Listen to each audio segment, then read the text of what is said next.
I meet the coolest people, and everybody has a story, and I'm kind of nosy, so I'll ask. Having the gay dream, you know, young, hung, and full of cum. We hit coming out issues, we hit family issues, and those are always a little, serious. Sassy queen. And I feel like everybody should be represented. That's what I'm here to do. Hello, I'm Stiehl, and welcome to Happy Hour. I am here with my friend Saturn, who's also a local recording artist and very, very fun guy. Hi, Saturn. Hi, Cameron. First of all, I just want to say thank you for having me back. Since I was such a drunken mess for my interview, she's making me pay for it by having me serve drinks. And that's okay. Thank you for having me back. When you come to Happy Hour to have a good time and tell stories, It was happy hour. It's okay to have a little drink beforehand. That's fine. Speaking of drinks, What are we having today? well, we're having local Bay Area made Laughing Glass Margarita. There's only 41 servings, 41 calories a serving, which means you can have at least 3 guilt-free. So, All right. Maybe not 3 right off the bat because we have a little work to do, but I would love to have 1. All right. And I think you should have 1 too. Oh, I will. Okay, let's do that. Excellent. So today we have with us a very special guest, one of the most recognizable faces in San Francisco, and actually the most photographed nun in the world. Let me introduce you to Sister Roma. Hi, Thank Cameron. you so much for being here. How are you, love? I'm good. You look How gorgeous are you? today. Oh, not even. Look at you. You look amazing. I know.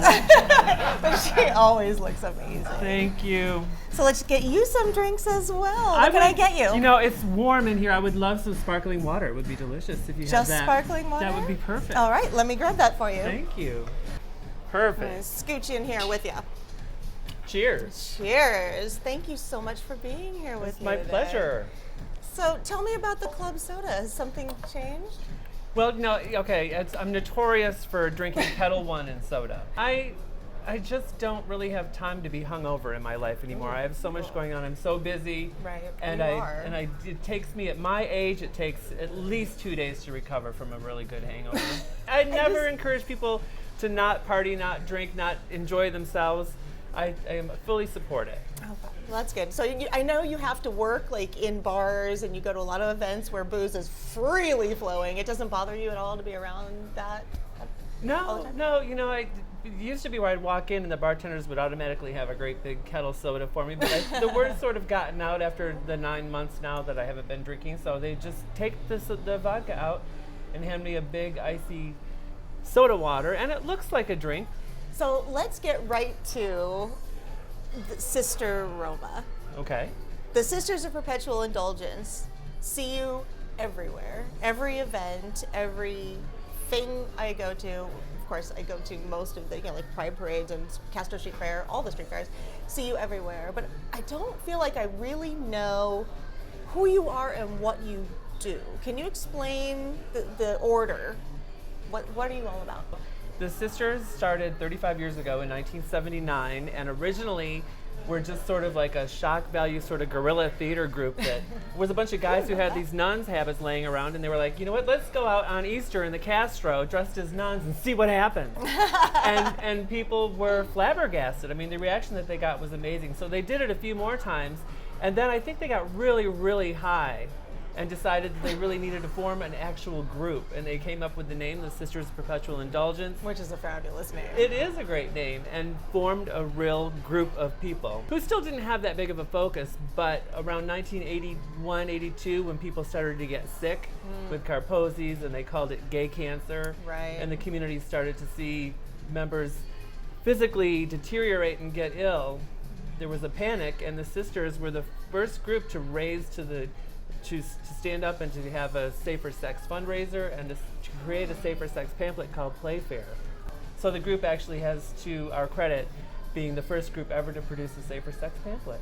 That is really, really cool. And we still obviously, we produce that pamphlet, and we still focus on raising fund and awareness for HIV and AIDS. Yeah, That's one of the main we're- focuses of the group over the 35 years.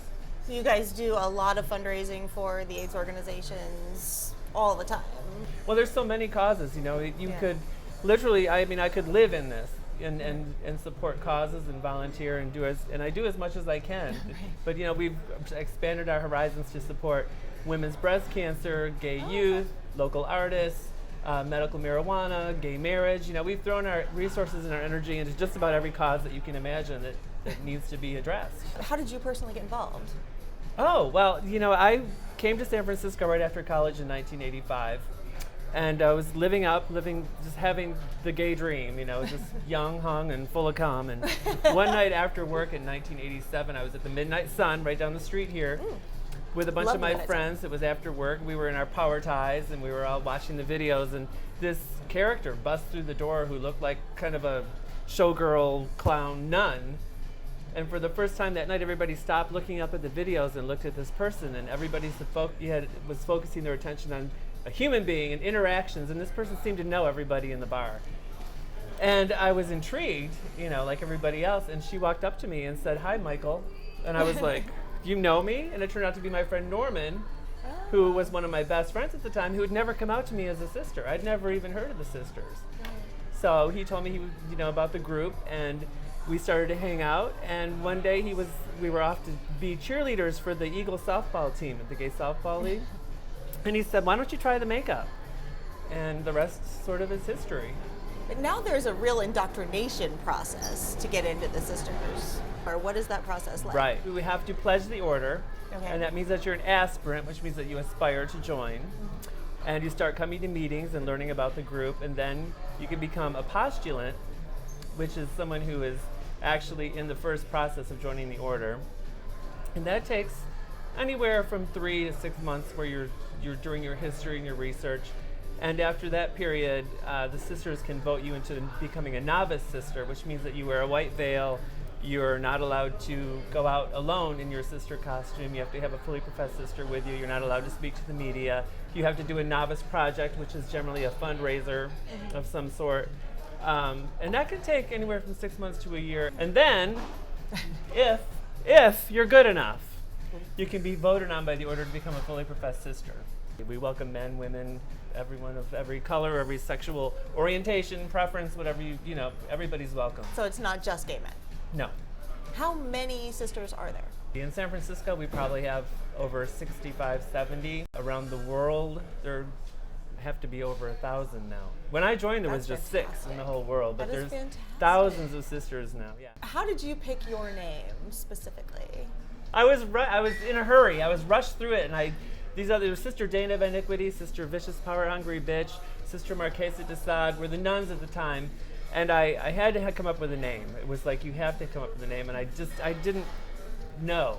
But I've always been a huge fan of The Wizard of Oz, so I thought of The Wizard of Oz sort of meets Rome. So my official sister name is Sister There's No Place Like Rome. But over the years, it's just been shortened to Roma. Let's talk about Michael Williams. Okay. You grew up in Grand Rapids, Michigan. I did. Tell me about you, your family. What was it like? I was adopted. Oh, okay. Awesome. Which I was revealed to me at a very young age, and it always made me feel very special because in 2nd grade I was being teased for it mercilessly by this kid, Rick Weinsma.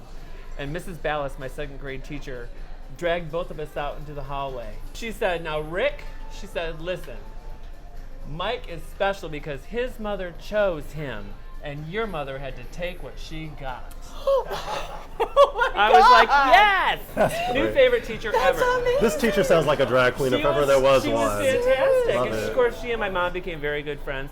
But that's great. I was really lucky to have an amazing family and a great mother. Not to say that there weren't rocky moments. Okay. Like? Well, the way she found out that I was gay was I had my 2 best friends, Bobby, who was a girl, and Floyd was a gay guy. And I decided one summer, let's see who can sleep with the most guys. Okay, how old were you when this happened? 20. Okay. So it was my great idea that we were going to have this contest. So the straight girl and the 2 Yeah, gay guys right. were just gonna get in there. Yeah, but I was really serious about it. So I was like, I need to write this shit down. So every time I sucked a dick or had sex or messed around with a guy, I was writing it down in this journal Well, my mom found it. At Oh, all. 'Cause was I had- this journal? I was ahead. Let's just say I was winning the contest. So she started acting really weird, and I was like, finally, I was like, what is wrong with you? Because we used to fight, because it was just me and her growing up. She revealed to me that she had read the book, and she was really concerned, and she didn't know what she was going to do. Right. And she told me that she had considered turning on the gas while we were both asleep and killing us in our sleep. Okay, that's not cool. Not cool. So, she grew up Catholic, and this was a completely foreign territory and unknown to her. She couldn't wrap her head around it. So she went to see a therapist. Because I was like, listen, lady, I've been this way my whole life, and I'm class president of my class president, and I'm this and that, and I'm successful, and I'm happy, and I'm fine. And if you have a problem with it, it's your problem. So after some time, she obviously came around, and she got to be that, P flag, and she didn't join P flag, but she was so supportive that you couldn't tell a gay joke around her without her getting She was all up offended. in arms and ready to fight for you. Right. And then she knew after I moved out here that I had definitely found my home, and I probably wouldn't be coming back to Michigan anytime soon. And have you been back? A few times, maybe a handful. Has she ever seen you in full regalia? She has. The family saw me online. So you have been bullied, obviously, at that one time when you were in second grade. Has that ever come up again later on? Well, it's funny. In high school, I was very obviously flamboyantly gay, but I was I was class president and on the homecoming court and very popular. I'm sure people had their comments. I was called a fag, but I didn't give really a fuck. bother I was like, I was really hard to bully. I had a really sharp tongue, Cameron. Yeah? Oh God, yeah. I can't sassy, imagine. sassy queen, young sassy queen. That's my message to the gay youth out there. Keep your sassy wit about you, your sense of humor. You're smarter than those dumb, stupid bullies out there. You're smarter than those straight fucking athletes who are trying to make you unhappy. True. Remember that. That is true. Here's to that. I Yes. agree, 100%. Did it ever Well, we're happen- smarter and funnier. Oh, Did it ever sorry? happen that somebody was violently bullying you physically? Because No. that happens a lot today to kids.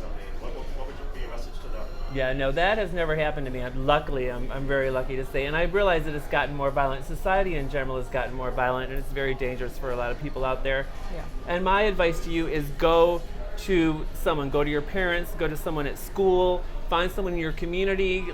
Go online and Google gay center in your town, lesbian and gay center, community center, anything like that, and find somebody that you can talk to, because there are people out there who care about you, who will listen, who will do something to help you. You are not alone. That's very true.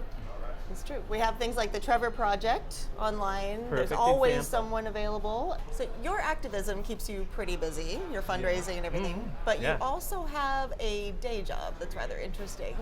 You're an art director for Hot House Entertainment, That's right. and that's a porn studio. Yes, I'm a pornographer. Yay! Tell me about Hot House. What's that about? Well, I actually love working in the adult industry. And I owe it all to one of my best friends for 20 years, Mr. Michael Ewens, aka Shantae. I became affiliated with those people and really fell in love with the sexy guys and the fun parties and stuff like that. And I am a graphic artist, so I started to work with Steven on a freelance basis at Hot House. And then he brought me in as their art director, and I've been there for 15 years now. And you guys are one of the few all gay male porn studios left. We right? are one of the sole surviving gay owned and operated studios. Right. And we've always been condom only since our inception 20 years ago. Because HIV has changed. It's not the same disease, it's not the same infection, it's not the same place that it was 20 years ago. But we're still we're not taking any chances. We follow a lot of rules and take extra precautions to make sure that our boys are safe. And the best way that you can be safe is to have protected sex. Are you in a relationship right now? No, I'm not. I never have been in a relationship. Never been in a long-term No. relationship ever? Not a romantic relationship, no. Do you think that being a drag queen, doing what you do, makes that more difficult to find a relationship? Does it have any influence, or is it Oh. just something you just choose not to do? No, or? it's a great way to get sex. I can't blame it on drag, and it's just me. I just have never been wired that way. I'm not saying that I'm completely opposed to it or that it freaks me out, and if someone was to come into my life and we're like, oh my God, this is happening, I wouldn't run in the opposite direction, but it's just not my thing. I'm an old cat lady. The truth is out. Now you know. Are you happy? I'm covered in cat hair under all this. Tell me about your future dreams and goals then. What do you see yourself in the future? Well, I'm 50. So I sort of feel like I'm starting the third quarter of my life, right? Right. And it's been a lot of interesting changes in this year. I've quit drinking. I've gotten healthier. And You're going to try yoga. traveling more. I may try yoga. I'm traveling more. I was just in Berlin. I've traveled the United States pretty extensively, but I'm going to start exploring Europe more. We're supposed to go to Barcelona for Shantae's birthday there. I said it on Nice. camera. Well, you're a leader in our community. You're living in one of the greatest places on earth, and you must have a blast living here, right? Oh my God, I love San Francisco. can you I came here my junior year in college in June, and it just happened to be Gay Pride. And did you ever think you'd end up Grand Marshal of that same parade years later? No, I never did. I never did, but that was a huge honor, and really to be elected by the community to be Grand Marshal is obviously That's one of the pretty greatest freaking cool. moments of my life. And thank you so much for coming to do this with me today. Thank you. Coming to Happy Hour. It was Hopefully fun. many more happy hours yet to come. Indeed, it was great. Thank you so much. So what about this special skill you're going to show me? All right, girl, you are going to make a healthy green shake. Saturn, would you please hand me those fresh bags of yes. delicious, Oh. healthy I thought this was vegetables? Oh, it's not That's not weed. It's because I'm wearing gloves. Okay, so I what you got do this. first is you take the healthy kale, spinach, any green of your choice. That smells so good. What do I do with You it? stick it in there. Shove it really oh. hard. Pack it in there.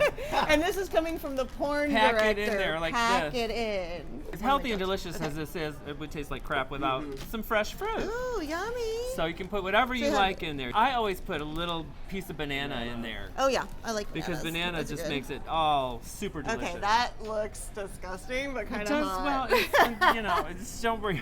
Are you Okay. sure you don't want to like? This for Saturn, can you put a little water in there? Oh, yeah, sure. Water? Is the club soda okay? Sure. All right. Listen, since I started doing this, I've never eaten so many vegetables, green vegetables, in my So you entire do this life. like once a So you day? take this and screw that on. Okay. I do it in the morning, and then I do it again at night for dinner. Is this instead of a full meal or in addition to? It can be very filling. Okay, so that on there good and tight. Now take it and put it on here. Okay. This is like cooking. I'm not really a big cook. On there and you push. Just like that. So Now loud. open it. Grab That'll, a grab us a glass. I'll wake up my neighbors.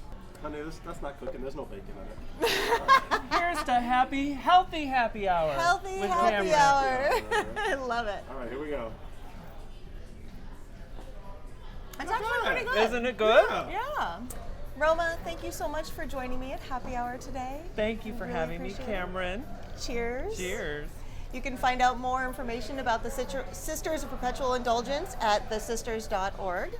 You can find out more about Saturn at IamSaturn.com. IamSaturn.com. And you can find out more about Happy Hour at happyhourwithcameronsteel.com. And you can find us all on Facebook, all on Twitter, and pretty At much Sister Roma. YouTube too, and everywhere in between. So thank you for coming, and please keep coming back for Happy Hour. Cheers. Cheers. I'm finally free. I'm gonna live life my way. Starting today. I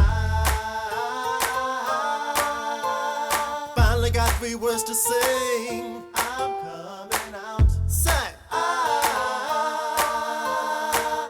Hey, hey. One more time. I finally got the words to sing. Yeah.